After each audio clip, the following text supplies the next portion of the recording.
بسم اللہ الرحمن الرحیم۔ اگر آپ چینل پہ پہلی مرتبہ آئے تو سبسکرائب ضرور کر دیں۔ خنزیر کھلانے والا ظالم بادشاہ۔ پرانے زمانے میں بنی اسرائیل کا ایک بادشاہ تھا جو کافر ہونے کے ساتھ ساتھ بہت ظالم بھی تھا، جو لوگوں کو خنزیر کا گوشت کھانے پر مجبور کرتا تھا اور جو آدمی انکار کرتا تو سزائیں دے کر ہلاک کروا دیتا۔ پھر اس زمانے کے سب سے بڑے عابد کو بادشاہ کے پاس لایا گیا۔ لوگ اس عابد کے مرتبے اور فضیلت سے آگاہ تھے۔ لوگ نہیں چاہتے تھے کہ اس عابد بزرگ کو بادشاہ کی طرف سے کوئی تکلیف پہنچے۔ چنانچہ ایک سپاہی نے کہا، آپ مجھے ایک بکری کا بچہ ذبح کر کے دے دیں۔ جب بادشاہ کہے گا کہ اس عابد کے سامنے خنزیر کا گوشت رکھے تو میں وہی بکری کا گوشت آپ کے سامنے پیش کروں گا۔ بادشاہ یہ سمجھے گا کہ آپ نے اس کی خواہش کے مطابق خنزیر کا گوشت کھا لیا ہے اور اسی طرح آپ بھی ہلاکت سے محفوظ رہیں گے۔ عابد نے بکری کا بچہ ذبح کر کے اس کا گوشت سپاہی کو دے دیا۔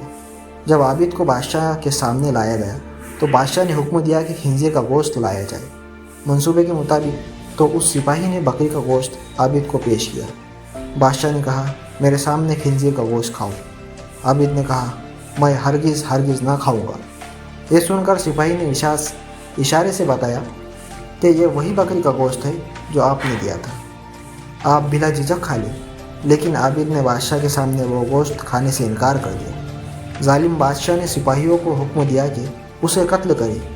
جب عابد کو قتل کے لیے لے جانے لگے تو وہی سپاہی قریب آیا اور کہا، آپ نے گوشت کیوں نہ کھایا؟ باخدا یہ وہی گوشت تھا جو آپ نے دیا تھا۔ عابد نے کہا، ایسی کوئی بات نہیں، بلکہ میں اس بات سے ڈر گیا تھا کہ لوگ میری وجہ سے فتنہ میں مبتلا ہو جائیں گے، کیونکہ جب بھی کسی کو خنزیر کا گوشت کھانے پر مجبور کیا جائے گا تو لوگ کہیں گے کہ فلاں عابد نے بھی تو مجبور ہو کر حرام گوشت کھا لیا تھا، لہٰذا ہم بھی کھا لیتے ہیں۔ اس طرح لوگ میری وجہ سے بہت بڑے فتنے میں مبتلا ہو جائیں گے اور میں لوگوں کے لیے فتنہ ہرگز بننا نہیں چاہتا ہوں۔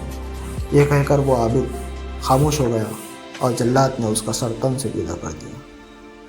اللہ تعالی ہمیں بھی حق اور سچ پر قائم رہنے کی توفیق عطا فرمائے۔ آمین ثم آمین۔ جزاک اللہ خیر۔